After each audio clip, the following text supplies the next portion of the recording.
మళ్ళీ పథకాలు ఎలా ఉన్నాయో అని హలో అని ఫోన్ చేసి అడుగుతారంట. సరే పథకాలు ఉంటే కదా నువ్వు హలో అని చెప్తే అవతలోడు హలో అని చెప్పి మళ్ళీ చెప్పేదానికి. పథకాలు లేవు, ఫోన్ చేసి నువ్వు హలో చెప్తున్నావు. అది పరిస్థితి. ఇంత దారుణమైన పరిస్థితుల్లో ఒకవైపున ఉంటే మరోవైపున చూస్తే విచ్చలవిడిగా కరప్షన్. ఇసుక రేట్లు మనకన్నా తక్కువ రేట్లకు ఇస్తామన్నారు.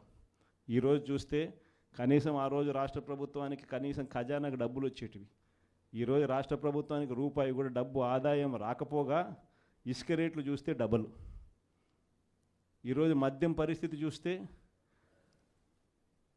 గవర్నమెంట్ నడిపే మద్యం షాపులు పూర్తిగా రద్దు. ప్రతి గ్రామంలోనూ వేలం వేసి బెల్ట్ షాపులు 2 లక్షలు 3 లక్షలు అని చెప్పి వేలం వేసి మరీ బెల్ట్ షాపులు నడుపుతూ ఉన్నారు. 6 నెలలు అయిపోయింది.